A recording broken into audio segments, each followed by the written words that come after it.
Jadi begini ya, khazanah keilmuan fikih membolehkan sujud hanya wad'ul jabhah. Ini jelas takdirnya ya.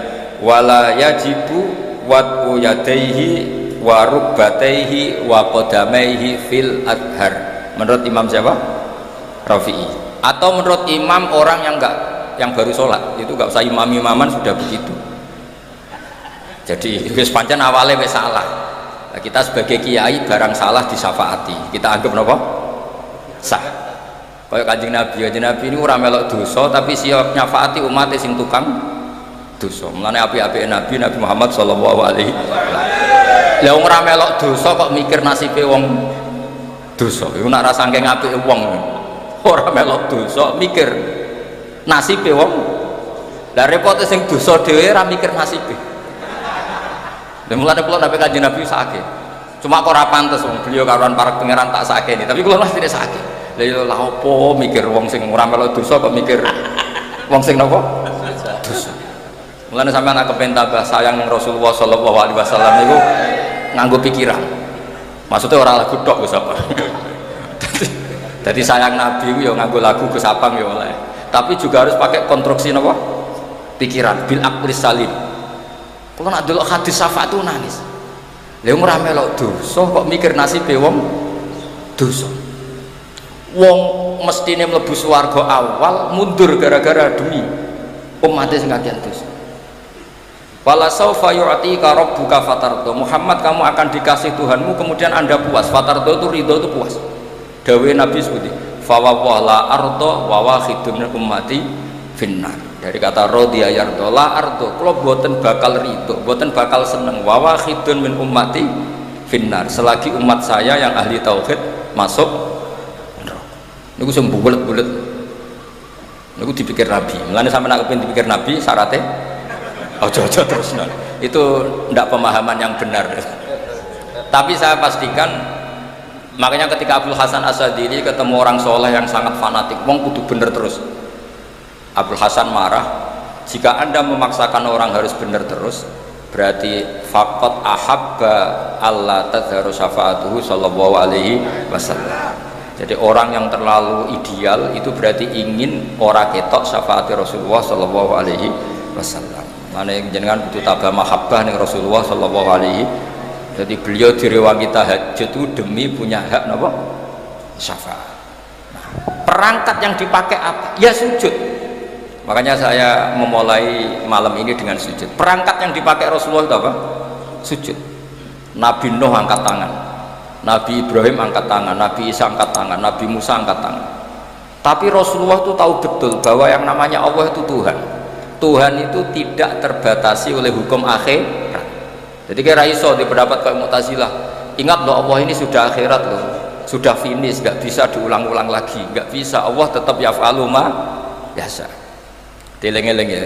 Kalau cara berpikir Mu'tazilah kubu sebelah itu, Allah itu nggak beri hak syafaat sama Nabi karena setelah mati sudah final. Jadi nak Kanjeng Nabi nyafaati kira-kira dieleng nong ini, Nabi eleng loh niki pun akhirat.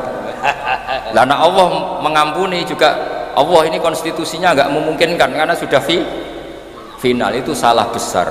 Dunia dan akhirat tidak bisa membatasi Allah Subhanahu wa ta'ala. Allah tetap sebagai Tuhan meskipun di akhirat dan tetap ala kulli syai'in qadir. Nah berhubung Rasulullah itu tahu betul kalau Allah ala kulli syai'in qadir, umat yang banyak dosanya tetap Nabi berharap disyafaati. Perangkatnya apa? Masyhur itu, fa akhirru lahu sajidan, maka saya tersungkur ning kersane Allah kula sujud. Terus Nabi tidak mengangkat-ngangkat kepalanya sampai Allah piyambak yang memerintahkan, ya Muhammad irfa' ra'sak wasal tu'tah wasfa' tusyaffa'. Muhammad, angkat kepala kamu, kamu minta apa tak kasih, minta hak syafaat tak kasih. Makanya kalau memulai ini dengan napa tema napa? Sujud. Mugi-mugi sujudnya kalau jinan ditampi dene Allah Subhanahu. Nak sing ora ideal nganggo partai siapa? Imam Rafi'i. Tapi kalau yakin wong desa-desa sing sujudi salah iku ora Rafi'inan, pancen goblok. Lah tapi ini alhamdulillah goblok kok ana pembenare. Jadi sampean sing syukur. Saking apike Kanjeng Nabi Muhammad sallallahu alaihi wasallam. Sing goblok ya ana sing bela. Saking semuanya enak lah jadi umat Kanjeng Nabi, enak ummatun marhumah, ummatun marhum. dawuh Kanjeng Nabi umatku ora bejo piye sing awal aku sing nutup Nabi Isa pokoke bejo terus wis wae sampean kudu yakin pokoke wis bejo terus wala nabusyra napa bisadin mustamirin laisa yanfat haitsu utina atau an jama'al fakhral mabad pokoke seneng mustamir seneng terus menerus ora pas nyanyi tok kados Gus Abang mboten seneng ku terus menerus kula seneng Nabi terus menerus ora pas nyanyi tok tapi Gus Abang nggih sami seneng terus tapi saya ulang lagi seneng Nabi itu jangan hanya nyanyi konstruksi pikirannya itu yang benar saya akhir-akhir ini sering matur tentang khalayak ramai seneng sejati itu adalah konstruksi akal al-iltizat al-aqli kita punya kenyamanan berpikir misalnya Rasulullah mengajarkan hadhil alam khalaqaha Allah alam ini diciptakan Allah kenapa? Karena konstruksi pikiran Islam itu sederhana hadhil alam ini maujudah bumi langit kadung maujudah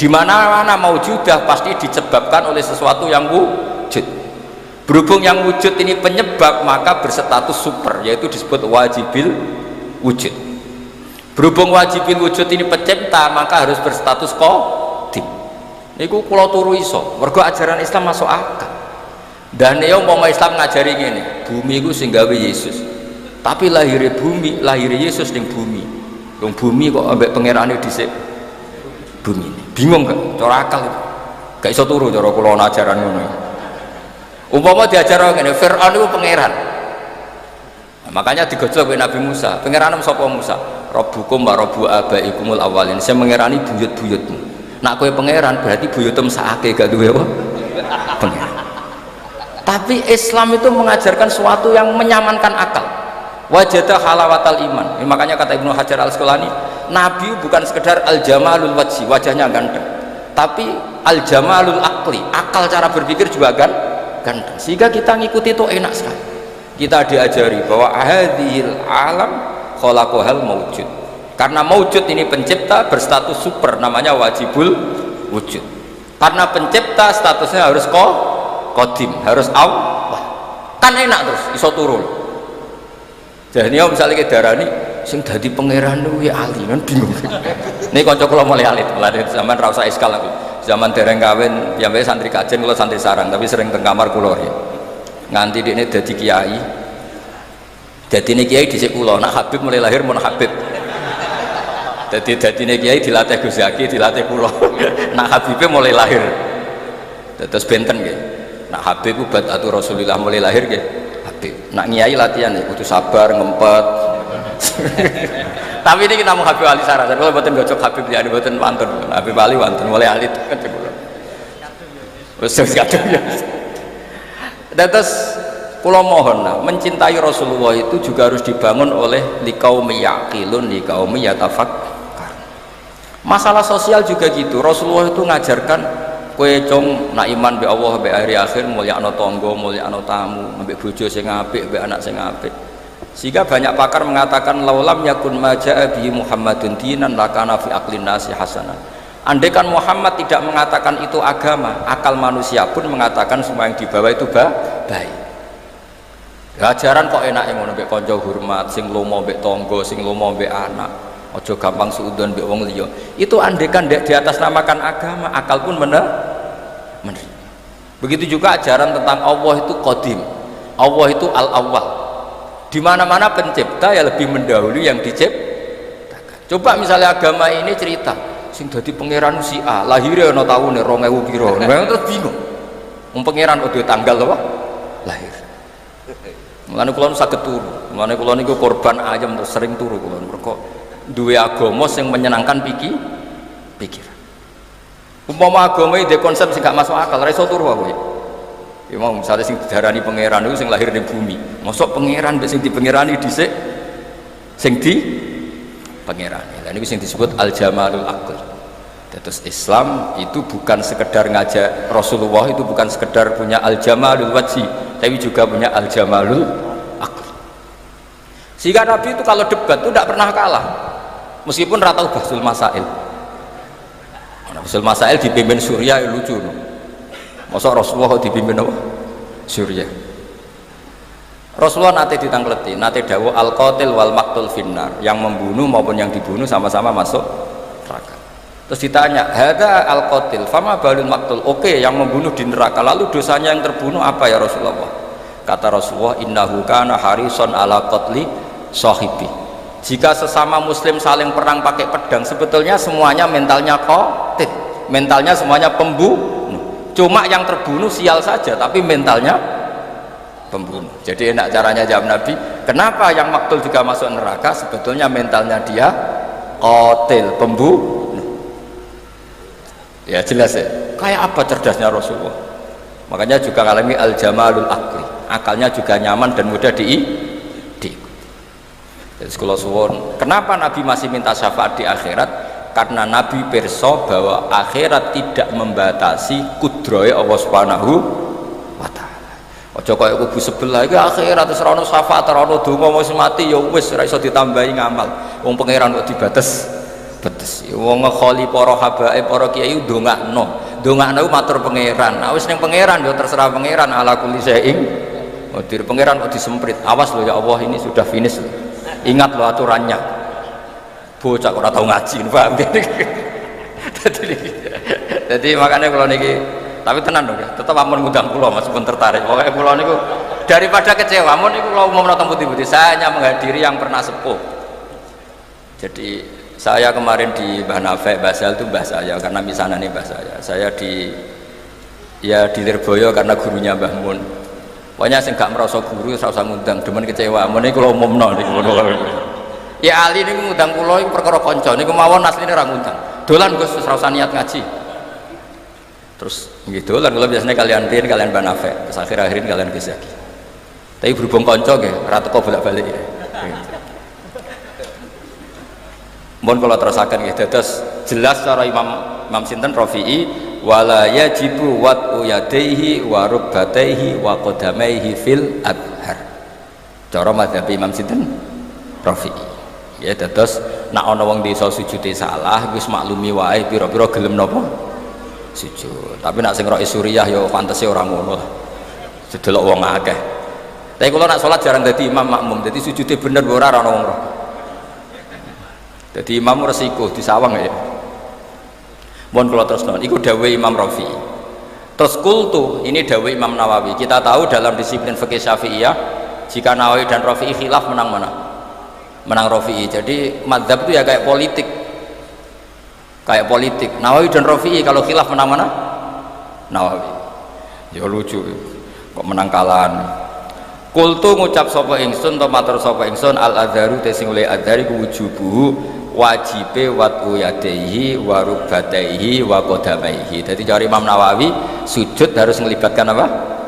Al jabha, dua tangan, dua lutut dan dua apa? Qadamen. Berarti berapa? 7 anggota.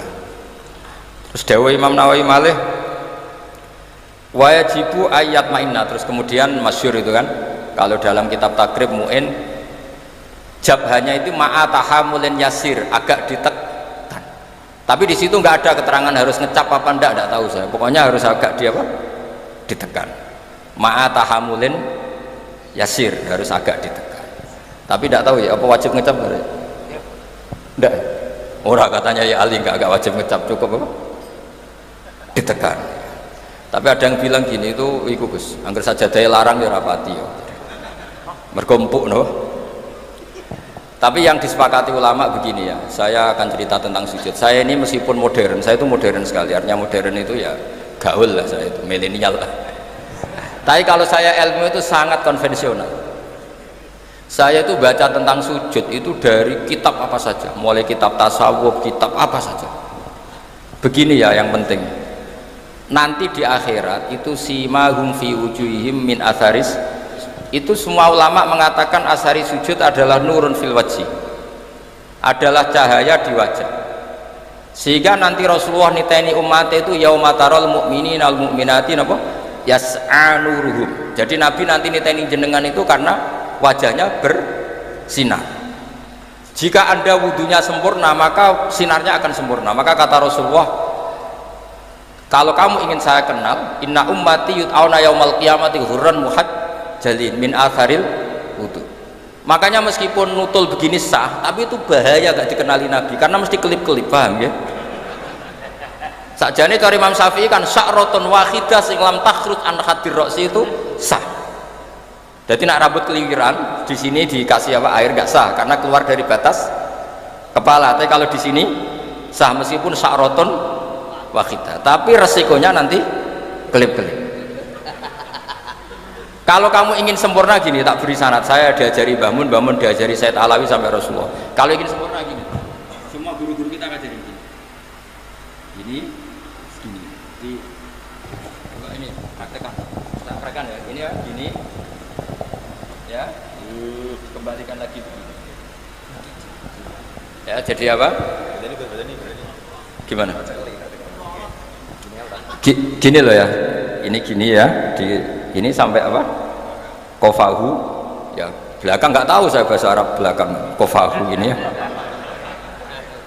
Bahasanya ibhamaihi ala somahi udunaihi wa musabbihatahu ala musabbihati. Ini sekaligus orang Kudus berlatihan bahasa Arab. Nah ini memang buyut-buyut saya orang Kudus, mungkin saya senior lah. Anggap, maksudnya saya tidak ngomong sama Habib yang Jawa-Jawa ini. Kalau sama Habib kan biasa bahasa Arab, harus dilatih. Yang Jawa kan tetap lebih banyak tuh. Ya gue minta anggap murid. Habib boten wani. Ya ali kanca ngeten ya ibhamaihi ala somakhai udunaihi wa musabbihatahu ala musab summa yumirru hakada macanya pun yumirru karena amarro yumirru itu sarannya jadi dia harus bisa sorof ya. Amarro yumirru apa? Imroron, asarro yusirru isroron, ajalla yujillu ijlalan. Ini gini terus begini terus dikembalikan ke sini. Nah itu kalau betul begitu, itu pasti nurnya banyak. Apalagi yang gondrong, wah itu kalau murab semua itu sudah gampang dikenali. Makanya kamu jangan janggal kalau ada kiai, ada habib yang gondrong, itu ada sanatnya. Loh kalau dibuatin guyon tenan, berarti sing gundul itu ya ono sanate, sing gondrong ya ono sanate. Tapi biasanya do nglakoni sedurunge entuk sanat. Lha iku sing mari repot iku. Nah, kata Rasulullah, dawuh Rasulullah, kalau kamu ingin sangat bersinar maka harus memperbanyak atau menambah jumlah wajib. Jadi misalnya ini wajib kan sampai sini, sampai agak sini. Saya ulang lagi ya, wajibnya kan ma'al mirfaqain segini, harus sampai nisfal adud segini biar sinarnya tambah. Misalnya mashul qadamain harus ma'al ka'bain, ya agak dilebihin, pokoknya dibonusi semua supaya sinarnya tambah. Itu saja setelah punya nur semua. Orang-orang soleh masih ngendikan Rabbana atsmim lana nurna. Rasulullah yang sudah nur, saya ulang lagi, Rasulullah yang sudah nur masih berdoa, oh maj'al bi amami nuran wa nuran wa min tahti nuran, sampai terakhir waj'alni nuran, ya Allah depan saya ada nur. Maka kita mengenali Nabi itu mudah sekali karena wajahnya nur, dadanya nur, belakangnya nur, semua Rasulullah itu nur nanti di akhirat. Problemnya Rasulullah mengenali kita yang klip-klip itu. Makanya ini kan, jadi kita mengenalinya Nabi gampang karena Nabi nur, Rasulullah mengenali sampai klip-klip. Mulanya ojo baleni wudu apa? Jogeman. Ya nak saya sah cara madzhab napa? Sah. Nah kecuali wudu li tabarrut atau wudu tajdid. Saya tuh wudu sempurna pas sholat tok. Untuk sholat maktubah saya wudu sempurna. Tapi kalau wudu yang harian biasa standar. Ya jelas ya. Jadi apa sanad-sanad kita sampai caranya wudu itu diajarkan. Napa diajarkan. Jadi termasuk saya diajari guru-guru saya caranya tadi. Kalau mashur roksi itu seperti itu. Apalagi bahasanya tuh mashur roksi. Kira-kira rambut sitok itu, misalnya sampean tak ketok rambutnya sitok, wong darani ketok rambut atau ngetok sirah rambut. Makanya itu kan potensi masalah. Makanya Imam Abu Hanifah berpendapat minimal qadrun nasiyah. Pokoknya kira-kira keceluk. Misalnya ada anak yatim, Nabi mengajarkan kalau ketemu anak yatim usahakan mengusap sirahnya. Kira-kira kamu dulit itu tersinggung apa seneng gitu aja gitu, itu ngukurnya ngono. Kira-kira ana cah yatim dulit sah. Ndak kira-kira sah apa menyinggung itu? Ya, alhamdulillah ke paham. Dadi ngoten mau ukurannya gitu aja. Lah cacile ora paham. Ini provokator. Tapi begini ya, apapun itu sampean cocok tidak cocok itu ilmu ya. Yang dikatakan Imam Rafi'i itu ilmu. Jadi menurut beliau yang namanya sujud itu cukup watul jabhah, ini alhamdulillah. Menurut saya Imam Rafi'i juga agak salah. Logikanya gini, termasuk murtad i'tiqadi, murtad fi'li itu adalah orang sujud pada berhala. Saya ulang lagi, termasuk yang menjadikan murtad orang sujud pada, kira-kira sekedar watul jabhah sah murtadnya apa harus melibatkan anggota tujuh? Watul jabhah lah, iya wong go murtad sah kok sujud rasa, kira-kira gitu cara pikiran Imam siapa? Rafi'i. Lah yang go murtad sah kok dienggo salat ora sah. Jadi cara kula dadi pendukungnya Imam Rafi'i, muhibbine Imam Rafi'i niku carane bela seperti wong sujud ning berhala iku untuk jadi murtad melibatkan tujuh anggota apa cukup baduk etok? Baduk etok. Ya wis nek ngono go murtad sah ya go salat sah. Iku cara pikirane siapa? Imam Rafi'i. Nah cara pikiran Imam Nawawi sujud yang pangeran sing sempurna, cek sombong sing sujud badhe etok menawa kira-kira gitu ben sempurna melibatkan tujuh berapa anggota. Terus kalau saya ada uzur insya Allah saya bantu baca Minhajut Thalibin seperti yang saya baca tadi, Alawiyin mulai Sayyid Umar bin Abdurrahman Al-Attas, Sayyid Abdul Al-Haddad, bahkan Habib Ali Sohibi Simtiduror di manaqibnya itu wa huwa yulazimu qira'ata Minhajut Thalibin, yang beliau mulazamah dalam baca kitab Minhajut Thalibin. Dan saya mencintai beliau sekali karena saya punya kitab beliau dikasih Habib Muhammad namanya Al-Anfas Al-Habasyiyah. Itu kalau ngendikan Allah fil fikhi wa alaika bil fikhi fa inna bihi qiwam syariah, karena dengan fikih itu terjaganya apa? Syariah. Itu kalau muji fikih sundul langit. Karena Habib Ali adalah murid dari Mufti Syafi'i. Dan alhamdulillah di kanan saya ini ada Habib Al-Habsyi, makanya beliau yang baca doa tadi sama-sama apa? Al-Habsyi. Saya tadi oleh Amin bawanter karena saya jarang amin, kalau sama saya beliau nakalan, nggak pernah beliau mau berdoa, saya dibully suruh berdoa dia yang amin, tapi doa saya mustajab, tadi beliau yang doa saya yang amin, mesti mandi, masuk sampai akhirnya mandi. Jadi saya mohon sekali semohon-mohonnya fikih dasar itu kita pelajari. Misalnya sujud itu apa? Yang dikatakan sujud adalah secara fikih. Nah ini terakhir sujudul qalbi. Saya tadi kan sudah bilang saya belajar sujud itu hampir kitab apa saja. Di kitab Ithafus Sadat Al-Muttaqin diterangkan ada satu sujud lagi yang harus Anda lakukan, yaitu sujudul qalbi. Sujud artinya tunduk. Kamu jangan hanya tunduk secara fisik, juga tunduk secara hati. Ya, harus tunduk secara apa? Hati. Yaitu caranya meyakini la haula wala quwata illa billah. Jadi kita tunduk sama Allah bukan secara fisik tapi pikiran kita, hati kita. Maka Rasulullah itu unik, yang sujud itu adalah wajahnya, tapi Rasulullah nak ngedikan tuh sajadalah kawaji wa sam'i wa basori wa mukhi wa asbi sampai wa mastaqallat bihi qadam. Itu Rasulullah sallallahu alaihi wasallam. Jadi ngedikan sing sujud teng jenengan Gusti boten sekedar wajah kula, sam'i wa basori wa mukhi wa asbi. Moh kira-kira sumsum asbi bangsa urat wa mastaqallat bihi qadam. Pokoknya sing kula beto, sing kula nggih jalan semuanya sujud. Jadi makanya kita diajari Rasulullah sallallahu alaihi wasallam. Assalamualaikum warahmatullahi wabarakatuh.